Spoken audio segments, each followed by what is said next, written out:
Hello ladies and gentlemen, welcome back to DIY guitar making at Eric Schaefer Guitars. I'm here in the shop, here to update you on what I believe is day 6, but I'm terrible with numbers and keeping track of time for some reason. So if it's not day 6, I'll let you know when I edit the video, but let's call it day 6, okay, of guitar number 106. And so what I have here is the rim set with all of the kerfing installed, okay? And this chalk you see on the outside is simply there because I chalked it up in preparation for the final radiusing on my radius dish to put that full, in this case, what is this, the top or the back? This is the top side, to put that full 30-foot radius into not only the braces themselves that run across, but also into the rims where the plate will be attached. Otherwise, if you just had these leveled flat instead of radiused, you would end up with, a visible sort of crinkle all around the edges, especially once you put a finish on it. You'll actually notice that you're taking a curved surface and forcing it to glue to something flat.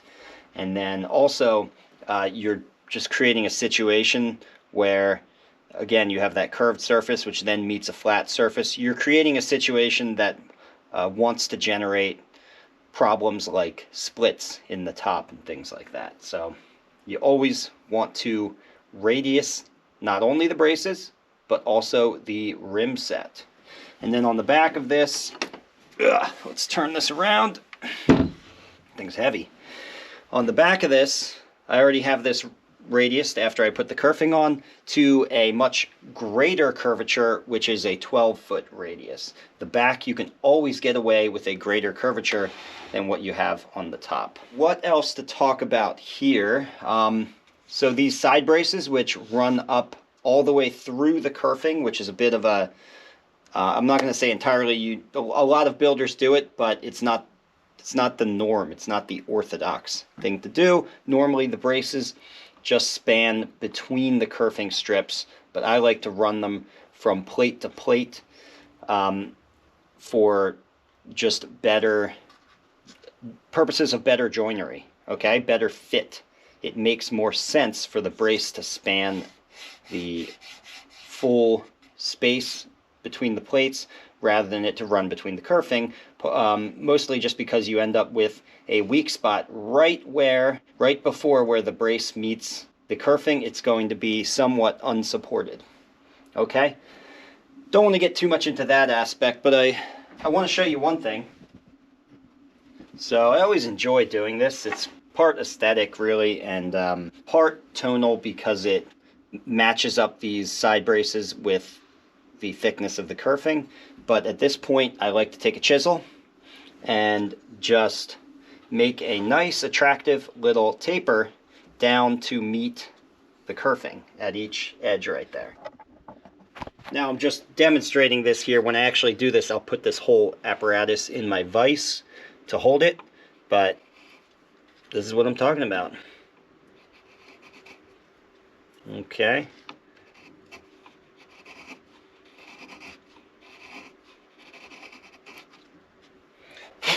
So something like that at each brace end. So that's one of the things I'll be doing today. Let's jump over to the back plate. I want to show you some things. So the other thing that I worked on day 6 was finalizing this gorgeous modified lattice braced Nicaraguan rosewood back plate here. And one thing that really struck me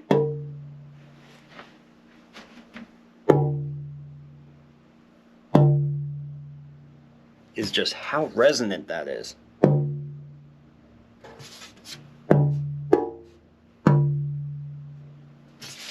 That is amazing. So a couple things that I did here. Most of the work here, if you haven't been keeping up, I talked about in previous videos. But today what I'm going to talk about is just the fact that I added these caps, which are very important. It's the same type of thing that I do on the X-brace and that a lot of builders do, where you have these joints, and because the process of creating a lap joint involves cutting one of these braces, on one side of this joint, you have to cut down the height of the brace down by half. And so you've essentially weakened that brace then that runs across. Or I'm sorry, it would be this brace. This brace right here, I have weakened by creating that lap joint, but I can restore its full strength by putting a little thin cap on there. Just a piece of spruce, almost like a scrap that you would pull off of the floor. Okay, and then I profiled these, which just takes off by shaving off some of the material, either with a chisel, which if you're very careful, you can do it with a chisel, or more preferred by most people, using a small plane, like a finger plane or a thumb plane. I use both of these to get that work done, and a chisel to some degree. And what that does is it removes a lot of the mass off of the sides of the brace, putting sort of an angle onto the brace. By removing the mass off of the sides, you are not really cutting down on the height of the brace, so you're maintaining most of the strength of the brace while removing extra mass. And that's how you get, ultimately, a good resonant back plate like that. I always feel like I should mention when I talk about the resonance of back plates or anything about the tonal properties of the back plate, I always feel like I should mention that most of your efforts should be on the soundboard. The back is only indirectly affected by the plucking of the string, right? When you pluck a string, all of that kinetic energy from the string goes directly into the top, and then that excites the cavity of air, which then indirectly excites the back. So it makes sense to put most of your efforts tonally into the top. The back is a far lesser tone producer, let's say. But still, a good guitar maker puts a whole lot of effort into everything, and all those little parts add up to give you, hopefully, a good sounding guitar in the end. All right, there we have it. What I'm going to be doing next for this, I have a whole bunch of printed off labels here, and they're actually, as you can see, there's a variety of sizes that I print off, just because with different bracing patterns that I use, and then also just with subtle variation, even when I am using the same bracing pattern, I might lose 1/2 millimeter off of the exact position of this one way or the other. I just print off a bunch of labels that are just subtly smaller and larger than the other ones, simply so that I can find a perfect match for the spot that I like to put the label, which is right in this square space right here. I want it to fit in there just wall to wall kind of perfectly. Aesthetically, I just like that. It's cool to me. So basically I'm gonna find the one of these that fits the best, and I'm gonna glue it in there. And I just use Titebond to glue this in. It's really quite simple.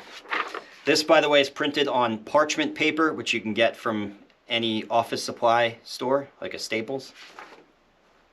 And the parchment paper just gives it a more of a label kind of look, right? You want sort of this look like an old map or something like that. You don't want to just use brilliant white printer paper, because it will look kind of, well, just shoddy. It looks kind of amateurish when you use that paper.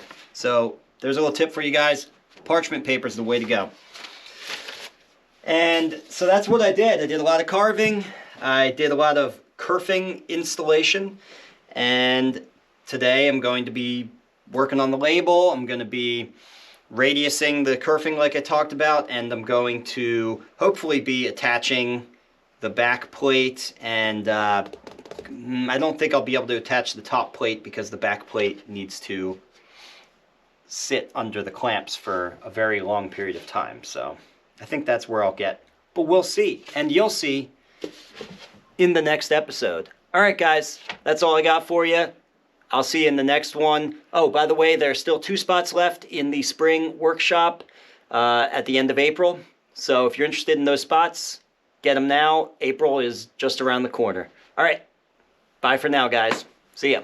If you learned something here, please give this video a like and subscribe so you can be notified when I release a new DIY guitar making video. And if you want to really learn more, take one of my structured online courses at ericschaeferguitars.com or register for a hands-on guitar building workshop here with me in Burnville, Pennsylvania.